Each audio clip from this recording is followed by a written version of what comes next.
Olá, amigos! O programa Corpo Estilo de Vida, de sábado às 8h45 da manhã, vem com muitas novidades e você não pode perder. Uma delas é a matéria sobre a saúde do idoso. Vários terapeutas ocupacionais falando como cuidar e como melhorar a qualidade de vida dos idosos.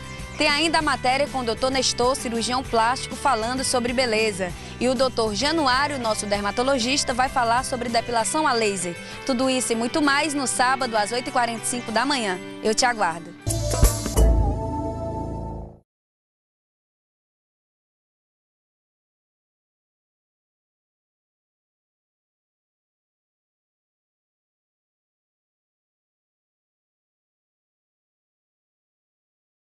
Bom dia, gente! Iniciamos agora mais um programa Corpo Estilo de Vida com Cleane Fontinelli.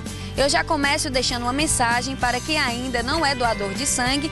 Por favor, procure o Hemorce e faça a sua doação, pois esse ato pode salvar milhares de vidas. E é importante também deixar claro para a sua família que você vai ser um doador de órgãos. Vamos todos juntos nessa campanha a favor da vida. Iniciamos agora o nosso programa.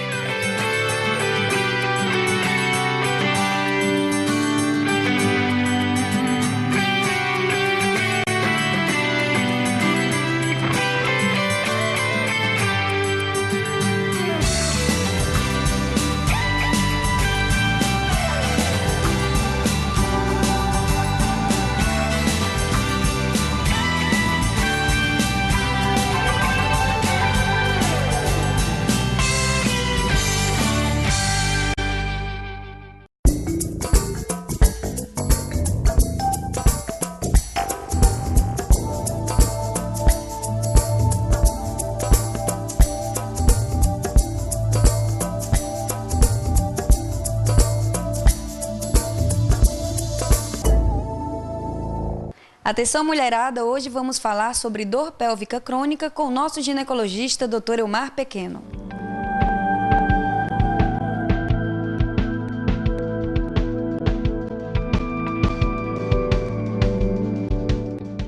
Bom, quando o assunto é saúde da mulher, eu tenho certeza que vocês que estão aí em casa nos assistindo ficam ligadinhas. E quem vai tirar todas as nossas dúvidas de hoje é o Dr. Elmar Pequeno, e ele vai falar sobre dor pélvica crônica. Não é, doutor? Tudo bem? Tudo bem, bom dia. Primeiramente, vamos definir o que seria dor pélvica crônica. Seria aquela dor que dura com duração acima de 6 meses e dependendo ou não da menstruação, ou seja, não tem ciclicidade. Isso seria a definição de dor pélvica crônica. Então, doutor, esse índice de mulheres que apresentam essa dor tem aumentado? Quais são as causas, os principais fatores dessa dor? As causas básicas, seriam ginecológicas, seriam causas miofaciais, musculares, que a gente chama, intestinais, que são as mais frequentes, ok? Também causas urinárias, que a gente chama cistite intersticial, e causas psicossomáticas.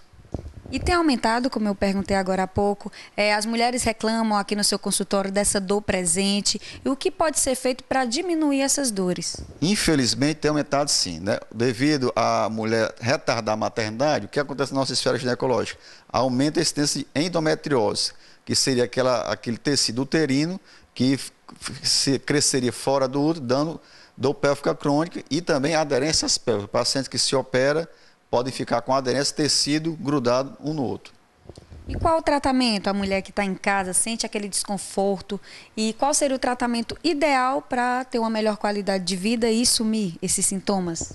Exatamente. Bem, a gente teria que buscar a etiologia, ou seja, a causa dessa dor. Sendo endometriose, eu poderia fazer um tratamento clínico, fazer um tratamento cirúrgico, ou fazer um tratamento indutor da gravidez, tipo inseminação intrauterina, ou até mesmo um bebê de proveta, que a gente chama, na linguagem científica, FIV, ou ICS. Então, passando esse tratamento, o que você, como ginecologista, que trabalha com várias mulheres aqui no seu consultório, pode dar de incentivo e esclarecimento, até de forma preventiva, para evitar essas dores e a mulher ter uma boa qualidade de vida? Pronto, muito boa pergunta. Por exemplo, no caso da endometriose, incentivar o uso de anticoncepcional oral, principalmente aquelas pacientes que têm dismenorreia, ou seja, dor durante a menstruação. E isso começa na adolescência. É importante isso que a gente deixe bem gravado isso aqui.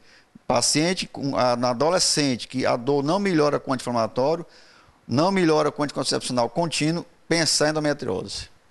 Pensar em endometriose, fazer o tratamento direitinho, tá, gente? Se você sente algum desconforto ginecológico e se você tem interesse de engravidar, dependendo da idade, que é um fator que hoje em dia você observa muito que mulheres estão deixando mais tarde a gestação, a gravidez, e isso está dificultando, tem aumentado os problemas, as dores, tudo isso por conta dessa demora da mulher a dar à luz, né, a ser mãe. Exatamente. Esse é o drama da mulher moderna, o retardo na maternidade. Quando ela retarda na maternidade, as doenças aparecem, as doenças chegam. E só voltando um pouquinho, né, é importante lembrar também, na jovem, sexualmente ativa, a prevenção das DSTs, das doenças sexualmente transmissíveis, para evitar justamente esse quadro do pélvico crônico no futuro e infertilidade, com o uso adequado de camisinhas e protetores também masculinos. É verdade, o doutor lembrou um fator muito importante, que são as doenças sexualmente transmissíveis, que têm que ser prevenidas, tem que usar camisinha, tentar ter só um parceiro, nada de ficar, às vezes, adolescente, procurar conversar com a mãe, procurar conversar com a família, para ter esse cuidado, porque as doenças sexualmente transmissíveis levam a essas dores pélvicas. Exatamente. A principal causa de dor pélvica crônica é justamente a infecção pélvica não tratada, que a gente chama de DIP, doença inflamatória pélvica. Ou seja, que às vezes a paciente adquire e não sente nada, apenas um leve corrimento, uma leve dor e não trata, tá certo? Essa bactéria chamada clamídia não tratada, a gente chama de matador silencioso da tuba uterina, ou seja, ela vai infectar a trompa, que a gente antigamente chamava de trompa, hoje a gente chama de tuba uterina, consequentemente podendo levar a obstrução, consequentemente dor pélvica crônica e, infelizmente, infertilidade.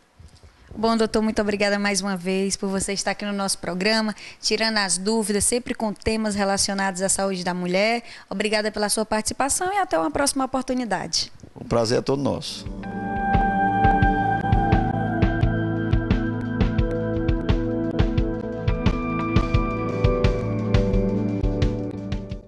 Bom, amigos, hoje estou aqui no nosso Conselho de Fisioterapia e Terapia Ocupacional e vamos conversar com a vice-presidente, a doutora Luziane, e ela trouxe aqui colegas terapeutas ocupacionais também para estar conversando sobre a saúde do idoso, a atuação da terapia ocupacional direcionada ao idoso. E vocês agora vão escutar a doutora Luziane e depois os outros convidados. Tudo bem, doutora?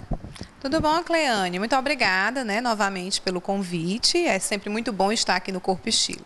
Então, assim, iniciando hoje a nossa conversa, né, é que a terapia ocupacional é uma profissão da área da saúde, da educação e da assistência social, que já tem 100 anos no mundo e 43 anos no Brasil, tá? E como a gente lida com a atividade humana, né, com o ser humano, qual o significado que ele dá à sua ocupação, à sua atividade durante toda a sua vida, né, otimizando esse tempo, esse cotidiano e trazendo uma vida mais saudável. Então, nós pegamos todos os ciclos de vida e hoje a gente vai estar discutindo sobre o envelhecimento, né, sobre o ciclo de vida com os idosos, tá? Então, assim, hoje a gente trouxe 3 tipos de atuação diferentes da terapia ocupacional, com grandes especialistas, né? Então, a gente pode estar vendo qual é o contexto da terapia ocupacional no idoso institucionalizado, com o doutor Evaldo. É isso aí, um grande prazer tê-lo aqui no nosso programa, que a gente está com grandes profissionais na área da saúde, como a doutora Luziane já falou, e agora vocês vão escutar o doutor Evaldo falando da sua vivência como terapeuta ocupacional direcionada ao idoso. Tudo bem? Tudo bem, como é que você vai? A questão da terapia ocupacional no idoso institucionalizado. Essa é uma demanda que tem aumentado, porque a população tem envelhecido, e por outro lado, nós também não temos tido a oferta de serviços na mesma intensidade que tem tido a demanda. O idoso institucionalizado, o desejável, é que ele seja institucionalizado por problemas específicos, que ele não seja institucionalizado mais por problemas sociais, mas por questões dele não conseguir atuar ou cuidar de si sozinho. Essa é que deve ser a demanda do idoso institucionalizado. Então, no trabalho com o idoso que esteja institucionalizado, nós procuramos resgatar essa sua capacidade de cuidar de si, de realizar suas tarefas autonomamente, né, com independência, e que ele possa, então, cuidar do seu cotidiano. Essa é a nossa função dentro da unidade institucional de longa permanência, os asilos, como nós conhecemos. É importante, gente, que ele falou ali um pouquinho do currículo dele, essa experiência, essa vivência na gestão. Isso é muito importante. Fala um pouquinho do teu currículo, da sua vivência. Então, eu comecei profissionalmente dentro da instituição de longa permanência, passei pelos grupos de convivência e atualmente eu estou na gestão, na parte da Secretaria do Trabalho e Desenvolvimento Social, dentro da gestão com os projetos voltados para o idoso, trabalhando diretamente com as prefeituras, tanto na qualificação das pessoas, do atendimento ao idoso, quanto no acompanhamento dos projetos que estão sendo executados pelas prefeituras. É isso aí, a gente observa que o Brasil, a cada dia, está aumentando o número de idosos que precisam, que necessitam da terapia ocupacional como atuação. E agora eu converso com a doutora Aline, ela vai falar um pouquinho sobre a sua vida profissional, a sua experiência e a sua atuação. Tudo bem? Tudo bem. Agradeço, Luziane, o convite, é sempre um prazer atendê-la, os meus colegas de trabalho dentro da geriatria e da gerontologia. Eu já pego a clínica, como a doutora Elciana, e também dou aula numa universidade aberta, onde a gente ensina esses idosos um novo estilo de vida. Eu particularmente trabalho com a inteligência emocional, aí tento juntar a parte da terapia ocupacional com a inteligência emocional, ensinando esses idosos como viver com qualidade essa etapa da vida. E lá a gente tem as aulas práticas e teóricas, a gente pega idosos dependentes, e a gente tenta resgatar essa funcionalidade do idoso, porque como a terapia ocupacional trabalha com atividade, com função, com vida, nós tentamos resgatar essas funções adaptando a essa fase em que ele se encontra. É tão importante que você falou, vocês tentam resgatar essa vivência. E o que pode ser feito ainda mais, até porque o nosso programa, muitos acadêmicos da terapia ocupacional, de fisioterapia nos assistem, o que você, como terapeuta já bem-sucedida, pode estar passando de mensagem para eles que nos assistem, que o mercado de trabalho está melhorando ou não está? Qual a expectativa que eles podem ter? Tá. O mercado está melhorando, mas como toda profissão, que até a gente comentou isso antes, tem as dificuldades e as facilidades. Agora, eu digo muito, gostar do que faz e fazer com amor, essa é a chave de ouro para você conseguir o que deseja. É isso aí, gente, é verdade. Agora eu converso com a doutora Elciana, que ela já falou aqui também do currículo dela. Grandes profissionais, tá, gente? Que eu tenho certeza que vocês vão entender um pouquinho o mundo do idoso, você com propriedade, né, já que é coordenadora da gerontologia, né? Então fala um pouquinho sobre essa sua vivência de estar capacitando os profissionais para estar cuidando e estar à frente do idoso. Então, os cursos de especialização em gerontologia, né, é um curso que é aberto para todos os profissionais que desenvolvam algum tipo de trabalho na área do envelhecimento, né, com o idoso, ou que já desenvolvam ou pretendem desenvolver. E os cursos de especialização, ele vem dar um aporte teórico e também algumas vivências para que eles aprendam a desenvolver projetos, consultorias e cada vez mais eles intensifiquem, né, e com responsabilidade o trabalho que desenvolve com esses idosos, né? E assim, quanto terapeuta ocupacional, as meninas estão todos falando, né, a respeito dessa questão da ocupação, e a Luziane vem falando isso, durante todo o processo da vida da gente, né, o terapeuta ocupacional, ele é um desenvolvimentista, ele vai atuando em todas as fases da vida. No caso, na criança, no adolescente, no adulto e no idoso. Por que o terapeuta ocupacional chega a ter esse ciclo de vida? Porque nós temos o olhar para as ocupações. Então, cada etapa da vida, você desenvolve um tipo de ocupação. Você tem um papel ocupacional. Na terceira idade, quais são as ocupações desses papéis ocupacionais? Se ele já deixou de trabalhar, está aposentado, não é? Se ele já está deixando, o grande ciclo social, às vezes, começa a diminuir por conta do trabalho, né? Então, é um momento muito de volta para o lar, e aí onde começam os projetos de vida pós-aposentadoria. E o terapeuta ocupacional é o profissional que vai estar trabalhando diretamente com todos esses idosos, desde o idoso na questão preventiva de preparação para a aposentadoria, com projetos novos de vida, segunda carreira, trabalhar nos grupos que eles possam, conduzindo grupos para que eles possam ter um autoconhecimento, um autodesenvolvimento, que comecem a ver a velhice de outra perspectiva. Porque nós não estamos falando de pessoas idosas que vão, como antigamente, que se morria com 70 anos. Hoje nós estamos falando dos grandes longevos, dos centenários. Os grandes congressos de geriatria que está se tendo, se discutindo essa qualidade de vida dos centenários. Então, nós estamos realmente envelhecendo e essas pessoas precisam entender que a vida continua. O tempo não era o que passou, mas o que ainda está por vir. E aí, os profissionais precisam preparar-se para cuidar dessa demanda. E nós, terapeutas ocupacionais, eu acredito que é uma das áreas, né, da profissão que mais tem essa capacidade de compreender esse sujeito como um todo, esse idoso como um todo. Por quê? Porque, primeiro, a questão social, quando ele consegue não mais estar participando ativamente das atividades na comunidade. Por quê? Porque, às vezes, acontecem as doenças. É um período em que algumas doenças aproveitam que está tendo as modificações, né? E aí vai causando mais dependência funcional, perda da autonomia. Então, nós temos as demências, temos todas as doenças como hipertensão, diabetes, que são todas as doenças que acabam se juntando e causando maiores problemas a esses idosos. E aí o terapeuta ocupacional é chamado para avaliar, tratar, no sentido de que precisamos buscar um retorno a uma atividade significativa. Que tudo que um terapeuta ocupacional consegue entender esse sujeito é que o que é importante para ele é que no seu cotidiano ele tenha o quê? Autonomia e independência na realização de suas atividades. Muito bom, doutora. Eu gostei demais, gente. Assim, eu sou fisioterapeuta, mas deu até vontade de cursar em terapia ocupacional para ter esse cuidado com o idoso.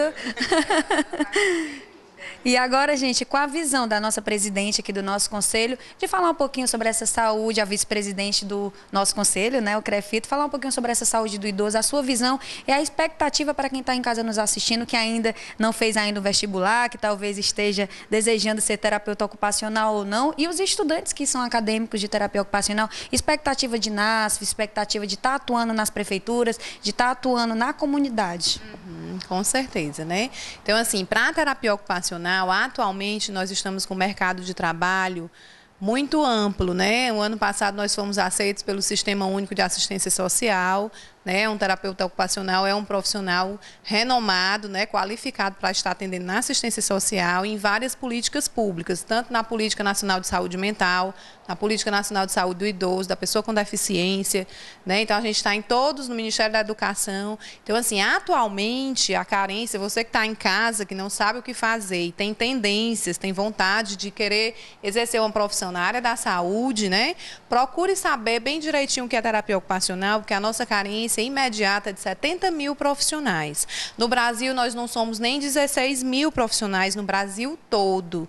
Então, nós realmente temos uma grande carência da terapia ocupacional e isso, às vezes, talvez seja pelo desconhecimento que os jovens de hoje não procuram saber que curso é esse e aí acabam sem prestar o vestibular e a gente acaba sem formar terapeutas ocupacionais. Então, a gente realmente está com esse déficit, com essa carência e é uma profissão que saiu esse ano, né, dentro do ranking das melhores profissões do mundo, ela saiu em 7º lugar, em termos de satisfação, de mercado de trabalho e de qualidade de vida, você sendo um terapeuta ocupacional. Então, venha, junte-se a nós, né? Vamos cuidar da população nesse contexto, né? Hoje, que foi abraçado, que foi o idoso, né? A saúde do idoso. Mas, como bem disse a Elciana, nós somos desenvolvimentistas, pegamos desde o neonato até, né, nosso grande fim de vida. E como vamos escrever o nosso fim de vida, né? Então, procure um terapeuta ocupacional. É isso aí, doutora, falou muito bem. E até porque o Brasil está se tornando um país de idosos, como eu já falei no início, e agarrar a profissão com amor, como a doutora Aline falou, né? Dedicar-se à sua profissão, seja ela qual for. E principalmente quando é uma profissão que lidar com a vida, que lidar com a qualidade de vida, o bem-estar. Eu agradeço o nosso programa Corpo Estilo de Vida, esse momento aqui nosso de estarmos aqui discutindo sobre um tema tão bom que é a saúde do idoso. Obrigada a você, doutora Luziane. Obrigada a você, doutora Elciana, doutora Evaldo e doutora Aline, tá? Por participarem do nosso programa. Mais uma vez, obrigada. Bom, amigos, o nosso programa vem com muitas promoções. Basta curtir, compartilhar e comentar os nossos links do Facebook, que você concorre a looks belíssimos da Seisou e também acessórios Tangra com a dona Rosa Fontinelli. Vá lá e faça a sua parte. Boa sorte.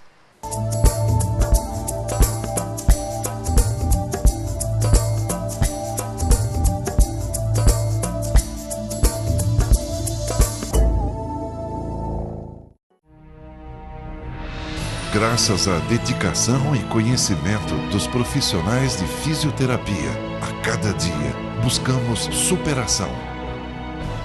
Vencemos desafios e comemoramos vitórias. Obrigado, fisioterapeuta.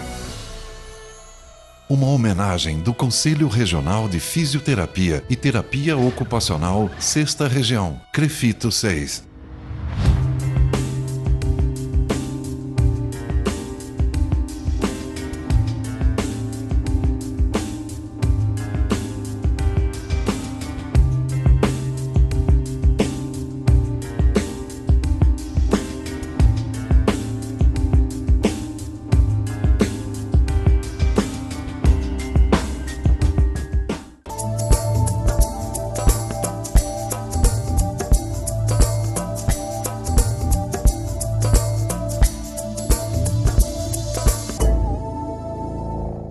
Bom dia, pessoal que está assistindo o nosso programa Corpo Estilo de Vida. Hoje eu estou aqui no nosso encontro Peso Perfeito, com duas profissionais, nutricionistas, colegas da área, que é a doutora Camila Oliveira e a doutora Marjorie Guedes, que veio diretamente do Sobral, né? De Sobral, prestigiar o nosso programa. E a gente estava aqui no bate-papo discutindo quais foram as dificuldades que a gente encontra em consultório com o nosso paciente. Bom dia, doutora Camila. Oi, doutora Débora. É um grande prazer estar aqui e fazer parte desse encontro, né? Na realidade, é um encontro diante de muitos outros que serão necessários. Uma vez que a nossa profissão, né, ela é fundamental, porque o profissional nutricionista, ele é o responsável e capacitado de estar orientando, né, os nossos pacientes e a todos com relação à alimentação, quais os alimentos ideais, tanto para uma qualidade de vida, né, como também para pessoas que estão precisando de um emagrecimento ou então um ganho de peso, ganho de massa muscular, no caso, pessoas que praticam atividade física, né, e têm essa finalidade, como também em esportes. Então, assim, eu acho que o profissional nutricionista, ele é fundamental em estar auxiliando, né, nossos pacientes, a população, em relação à alimentação. Então, algumas dificuldades que a gente encontra, pelo menos eu encontro no consultório, é com relação ao retorno, né? O paciente vai, a consulta consiste em uma avaliação física, a gente avalia toda a alimentação do paciente, verifica, faz uma certa adequação, vê os nutrientes que estão faltando. E aí, a gente precisa do retorno do paciente. Por quê? Porque como é que a gente vai saber se o paciente conseguiu seguir a dieta, se ele está tendo o resultado que ele espera, né? Então, é fundamental esse retorno. Além do retorno também, tem muitos mitos, tem muitas, né? Como é que eu posso dizer? Muitas notícias, principalmente atualmente, né? Com relação à alimentação. Então, muitas coisas, muitas notícias são feitas e a gente tem que ter um certo critério, qual tipo de suplemento, qual tipo de alimento é ideal para aquele paciente. Porque um paciente é diferenciado de outro, uma vez que a nossa consulta é individualizada, ela é personalizada. Então, vai depender muito de paciente para paciente, do nível de atividade física do paciente, no que diz respeito à atividade profissional e também na sua finalidade com relação à alimentação e qualidade de vida, né? Então, assim, é um prazer estar aqui, né, e fazer parte do atendimento nutricional de Fortaleza, né, junto com nossas amigas aqui nutricionistas. Obrigada, doutora Camila, que atende no Plaza Tower. Mas agora eu vou falar com a doutora Marjorie, que mora em Sobral. Doutora Marjorie Guedes, me fale dos desafios dos seus pacientes lá em Sobral. Bom dia. Bom dia. Em primeiro lugar, eu quero agradecer pela lembrança sempre de nós, né, de Sobral, apesar de eu não ser de Sobral, mas faz muitos anos que eu moro e já desenvolvi o que a gente chama de sobralidade, que é o sentimento que a gente tem pela cidade. Então, eu agradeço sempre a lembrança, né, do programa e da minha amiga e colega nutricionista, Débora. Bem, o que a gente encontra mais de dificuldade, de início, fora o que a colega falou, o que a gente encontra muito é o seguinte, por exemplo, as crianças, que depende muito da mãe ou de algum responsável levar, né? Então, a gente vê que muitas pessoas fazem esforço pela consulta e tudo, mas que não vão, né? E depois que vão, a gente vê que a criança não consegue muito o resultado esperado, até pela família mesmo. Quando tiver um familiar ou um companheiro, uma companheira que esteja em tratamento, que é até importante mesmo para a saúde da família, mudar os seus hábitos alimentares, não só alimentar, mas de atividade física, até de uso de medicação, porque é importante a gente levar em consideração tudo. A gente sabe que não é fácil, realmente dizer que é fácil não é, mas exige de nós profissionais como o dele uma resposta, né? E outra coisa que a gente vê muito são coisas que geralmente são consideradas como desnecessárias e que a gente vê que é muito importante. Por exemplo, alimentar 3 em 3 horas. É como lavar as mãos, né? Muita gente acha que é uma coisa que pode ficar, é uma bobagem e que não é. Outra coisa que a gente pode lembrar que é importante de citar é o fato de que uma das avaliações que a gente faz, fora física, antropométrica, é o peso, a altura e outras medidas que é importante para a gente avaliar o paciente, além de alguns exames laboratoriais que muitas vezes são necessários. Também é importante que a gente chama de avaliação de bioimpedância. Esse exame é simples, mas requer algumas orientações que devem ser cumpridas e a gente avisa ao paciente que elas são pré-determinadas. Por exemplo, eles não podem comparecer ao exame, por exemplo, as mulheres com período pré-menstrual, porque a gente incha um pouquinho e isso vai alterar o resultado do exame, certo? Outra coisa, às vezes eles vão ou em jejum, que tem que ficar um pouco, mas também às vezes eles passam muitas horas sem se alimentar, que também não é necessário. Ou então tem o outro lado, alguns ficam muito tempo em jejum sem necessidade, mas também outros comem um pouquinho a mais que pode interferir no resultado. Então a gente pode fazer o exame? Pode, mas não vai ser um resultado fidedigno, verdadeiro. Doutora Marjorie, muito obrigada. Então, minhas amigas, é um prazer estar aqui com vocês hoje. Muito obrigada. E, gente, você que está aí assistindo, você do Facebook, você do interior de Sobral, né, que está nos prestigiando hoje, sigam as dicas das doutoras nutricionistas e minha também, né, mostrando o quê? Não vá nutricionista, né, com fome. Se alimente de 3 em 3 horas, não falte o retorno, que é fundamental para poder chegar ao seu peso correto, certo? Leve as suas crianças, monitore as suas crianças, doutora Marjorie e doutora Camila estão dizendo aqui que os pais são realmente fundamentais, a família é fundamental no tratamento e vocês continuem assistindo a gente e o nosso programa Corpo Estilo de Vida é show! E no quadro Beleza Pura, vocês vão ficar agora com essa matéria do cirurgião plástico Dr. Nestor Vasconcelos.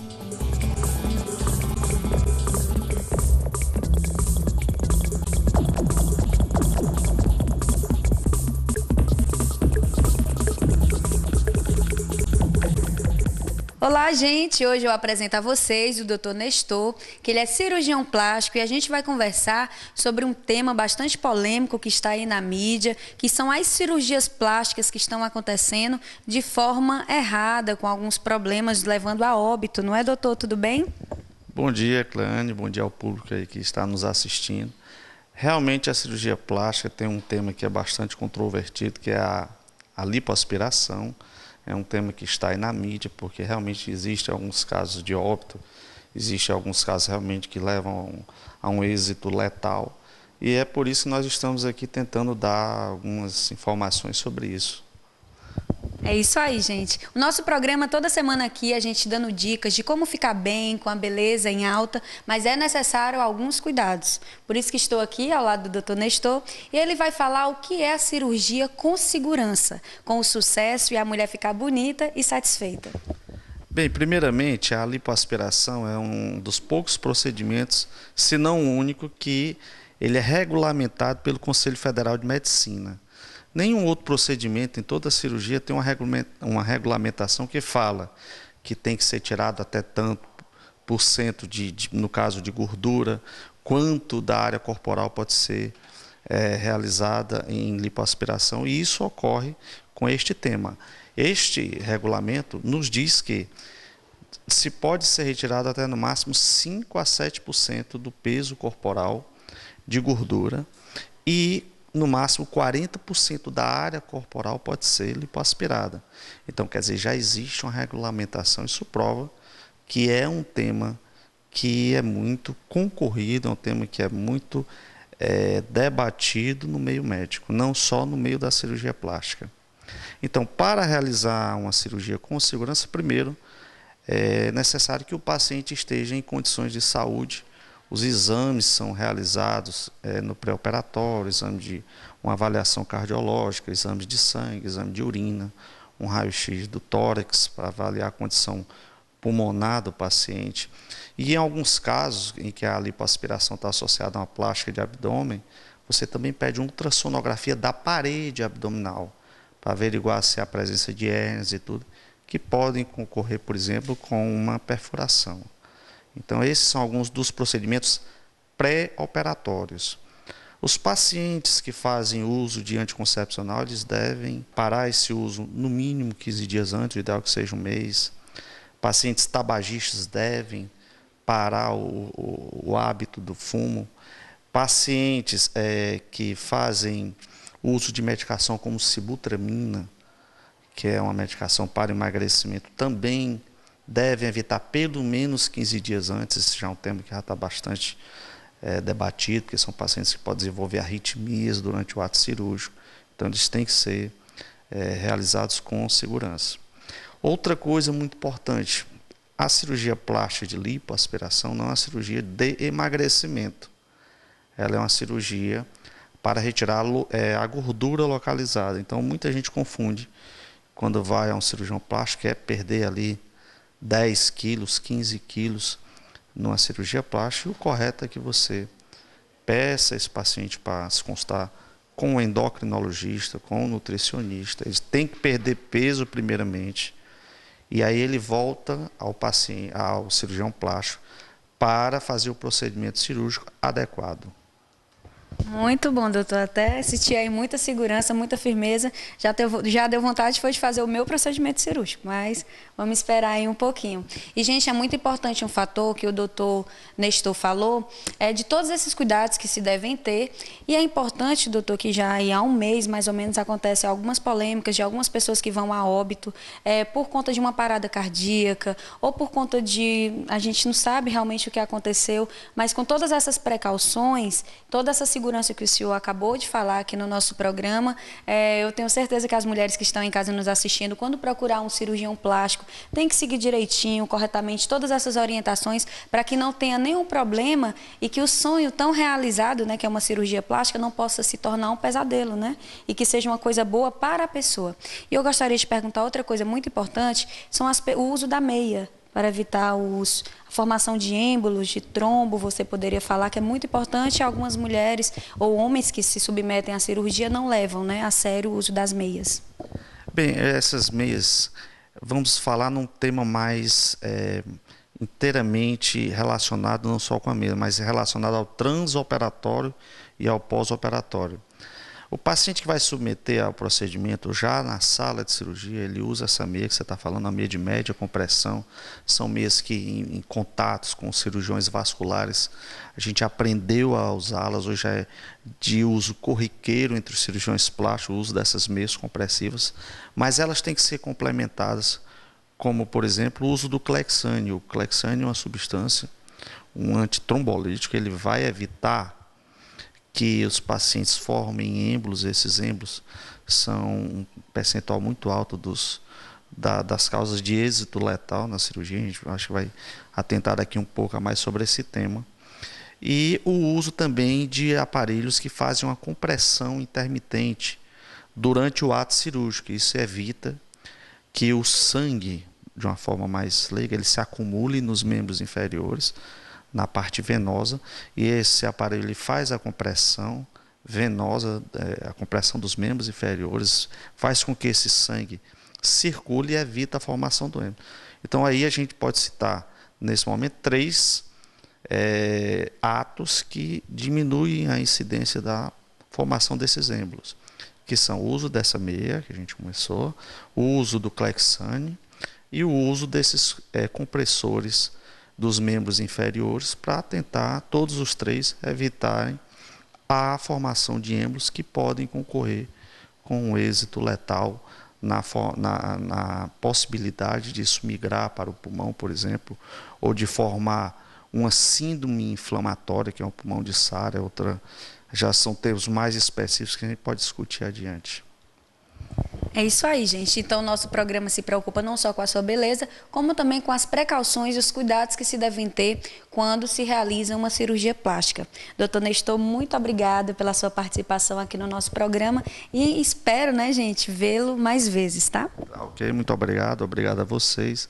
Um último que a gente pode falar aqui bem rapidamente é que no pós-operatório também o paciente deve ser acompanhado com o uso de cintas, com as recomendações que o médico venha a fazê-lo. Então, são temas que devem ser bem discutidos na consulta médica e na confiança que você estabelece com o profissional que está lhe atendendo. Obrigado. É isso aí, doutor. Obrigada mais uma vez. Obrigado a você, Clênia. Obrigado ao público que está nos assistindo.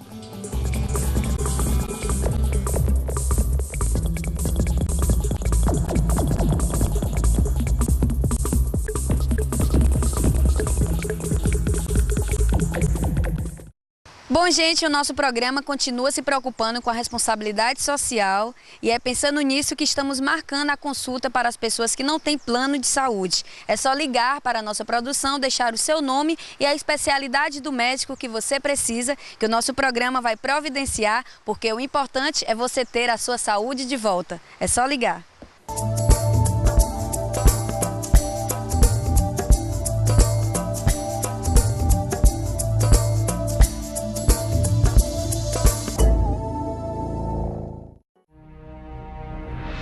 Graças à dedicação e conhecimento dos profissionais de fisioterapia, a cada dia buscamos superação. Vencemos desafios e comemoramos vitórias. Obrigado, fisioterapeuta. Uma homenagem do Conselho Regional de Fisioterapia e Terapia Ocupacional, 6ª Região, CREFITO 6.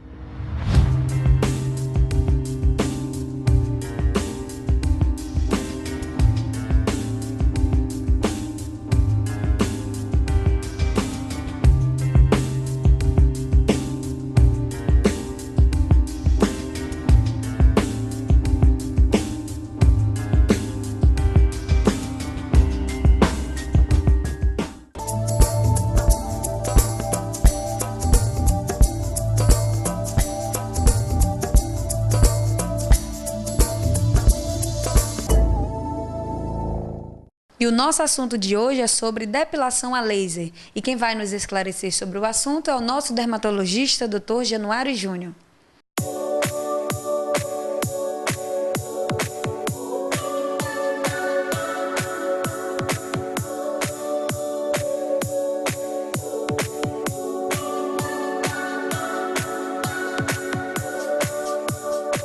Bom, amigos, estamos aqui mais uma vez ao lado do nosso dermatologista, o Dr. Januário Júnior, e hoje a gente vai falar sobre depilação a laser, não é, doutor? Tudo bem?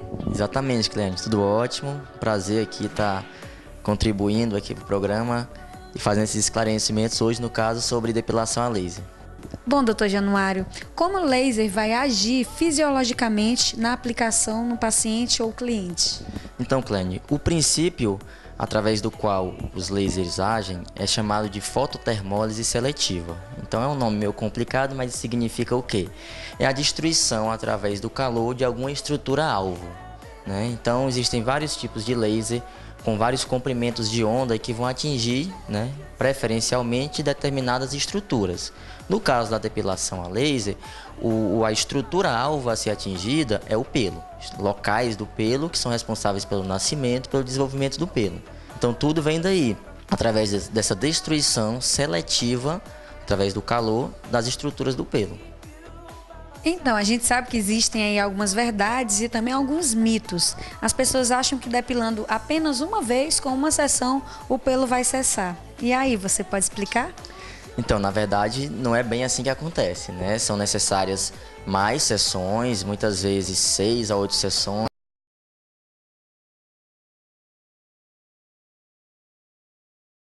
Fazer também manutenção, né? A cada 3, 4 meses, porque à medida que você vai fazendo a depilação, os pelos vão ficando às vezes mais finos, né? E esses pelos mais finos, eles são mais difíceis de serem destruídos.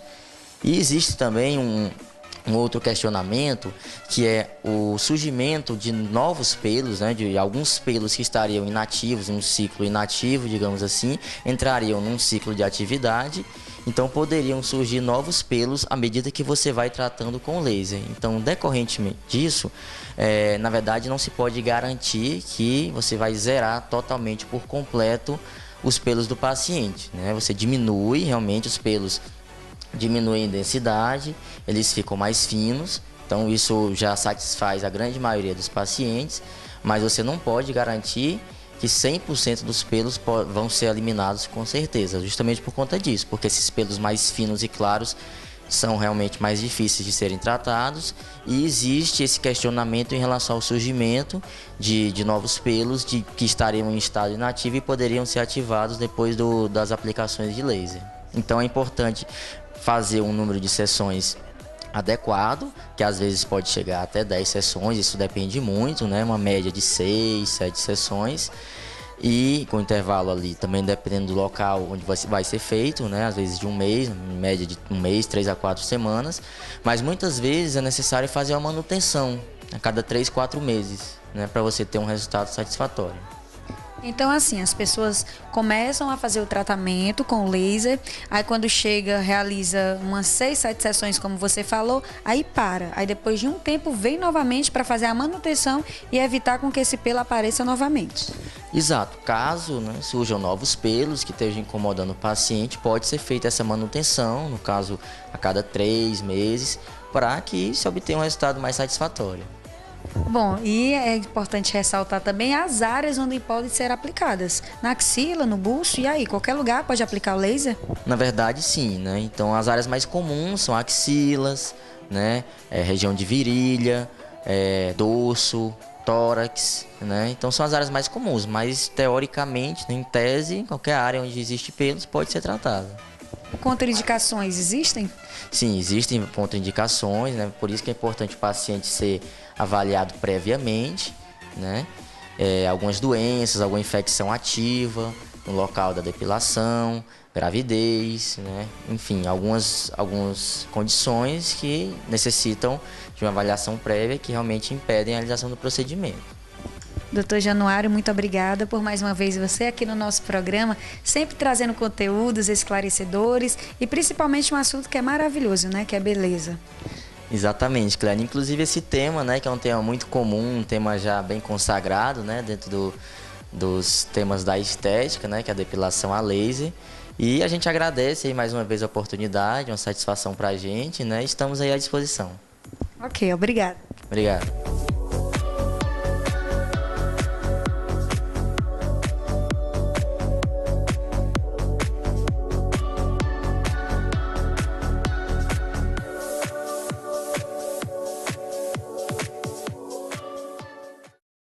Bom, amigos, estamos no mês de dezembro, esse mês de Natal, e que o espírito natalino possa tocar o seu coração, colaborando com o nosso programa, com alimentos não perecíveis e também brinquedos, pois vamos escolher uma instituição e resgatar o sorriso das pessoas que precisam. Faça a sua parte. Agora vocês vão conferir o trabalho do João Braine, que é estudante de medicina da UES, e vocês vão entender melhor como andam a saúde dos futuros médicos.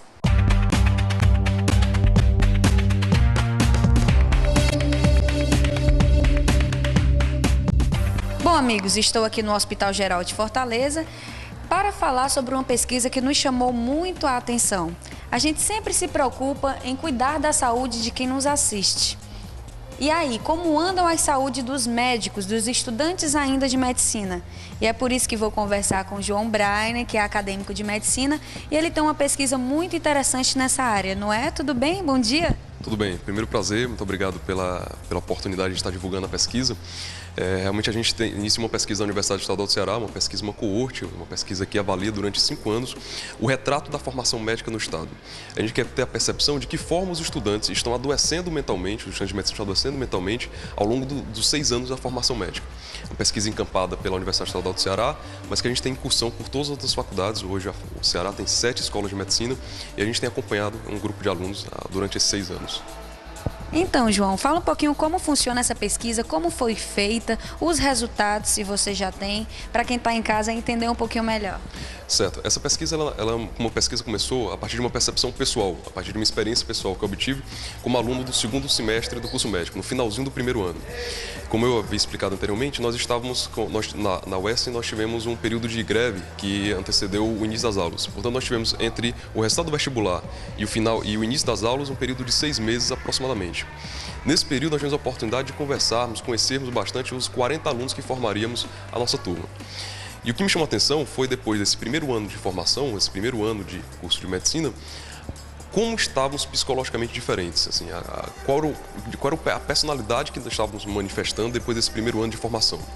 Então isso me chamou a atenção, me acendeu a informação de que como o curso médico poderia transtornar o estudante. De que forma o curso de medicina, ao longo desses 6 anos, pode formar e deformar simultaneamente o futuro médico. E isso é um ponto bastante relevante, principalmente para a população em geral, por isso que os telespectadores têm que ficar atentos, porque todo mundo merece um médico para chamar de seu. Todo mundo merece um médico para ter a oportunidade de ser bem cuidado, de ter atenção sobre ele, e esse médico precisa, portanto, ter plena saúde física e mental para esse tipo de exercício. Por isso que nos chama a atenção, por isso que é preocupante e a pesquisa tem sido conduzida. Os resultados têm sido resultados bastante expressivos, nós temos obtido resultados importantes, apresentados inclusive em vários locais, congresso internacional, congresso de PBL que houve na USP, no Rio, em São Paulo, Belo Horizonte, Goiânia, são locais que já receberam resultados da pesquisa, e o que a gente tem percebido é que ao longo desses 6 anos, fatalmente o estudante tem se transtornado mais. O estudante tem acumulado uma grande carga de estresse, o estudante tem acumulado uma carga de angústia, depressão, pensam em desistir do curso. No primeiro ano do curso de formação, no primeiro ano, inclusive, do curso, 33% dos estudantes pensaram em desistir do curso de medicina, que é um valor bastante expressivo. Nós vamos olhar a dificuldade pela qual a gente passa. Para entrar no curso médico, lá na UES a concorrência é de 72 candidatos por vaga. Na UFC também não fica muito atrás, nos outros cursos também não, nas outras faculdades também não. Então, assim, se formos analisar o que o estudante passa para entrar no curso e a porcentagem que pensa em desistir é uma porcentagem bastante alta. E o que mais nos preocupa é que nos últimos períodos, nos últimos anos de formação, essa carga de estresse, de transtorno mental tem se avolumado. O estudante que está beirando a formação, beirando o início do exercício profissional, tem se tornado transtornado, tem se tornado angustiado, depressivo. Isso nos preocupa bastante. Como eu disse, todo paciente merece um médico para chamar de seu, merece um médico que esteja plenamente são, plenamente apto ao exercício profissional. O Dr. Jorge Magalhães, inclusive staff aqui do Hospital Geral de Fortaleza, um grande médico, ele sempre tem uma frase interessante, assim, médico não é aquele que cuida de doenças, não é aquele que sabe domar doenças, médico é aquele que cuida de pessoas. E para cuidarmos de pessoas, nós precisamos estar com nossa saúde mental plenamente apta. Bom, João, e um fator muito importante que você acabou de falar é sobre o que pode ser feito para melhorar essa qualidade de vida de vocês quanto estudantes. Porque a gente sabe que essa época de conclusão, final de ano, para poder a pessoa se formar, além de aparecer todo o estresse, essa ansiedade pela formação, você pode fazer atividades, estar envolvido em atividades que te proporcione melhor qualidade de vida, bem-estar. Então, deixa uma mensagem para quem está aí nos assistindo, o que pode ser feito para melhorar ainda mais a sua visão como futuro médico. Pronto, esse é um ponto muito interessante e serve muito para o pessoal que está de casa, para qualquer pessoa que não seja médico, não seja estudante de medicina. Qualidade de vida, acho que esse é um fator muito importante que nós temos que ter hoje. Qualidade de vida previne o aparecimento de doenças, comprovadamente. Qualidade de vida melhora a vida, realmente, como o próprio nome já sugere, melhora a vida da população. Então, envolver-se com atividades de religiosidade, as pesquisas têm apontado que isso melhora bastante, é uma rota de escape para o adoecimento mental, para a rota de estresse. Realização de atividades físicas de forma regular, de forma orquestrada, ordenada. Uma boa alimentação, comprovadamente a boa alimentação melhora a qualidade de vida, diminui risco cardiovascular. Evitar elementos estressantes como tabagismo, etilismo, inclusive, hoje, né? Infelizmente, hoje uma droga que causa muitas mortes e que, infelizmente, a população patrocina bastante é o álcool.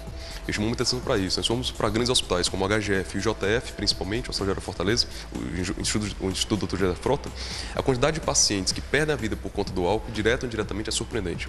Então, evitar o tabagismo, evitar o etilismo, desenvolver atividades relacionadas à religiosidade, terapias de grupo, etc. Tudo isso facilita bastante, melhora, nos oferta melhor qualidade de vida e evita uma grande quantidade de doenças. É isso aí, então o nosso programa só tem a parabenizar a sua pesquisa e também a pesquisa de vários estudantes, agora que a gente está no final do ano, muita gente aí correndo, acelerando para poder se formar, seja ele na área da medicina, na área da fisioterapia, da terapia ocupacional, todos os profissionais da área da saúde e também de outras áreas, porque o importante é você ser bom em qualquer profissão que seja, o importante é fazê-la com amor. Então, obrigada pela sua participação e sucesso aí nos resultados da sua pesquisa. Ok, muito obrigado, eu que agradeço. E serve o alerta aí para a população, para as escolas de medicina, fica o alerta. Obrigado.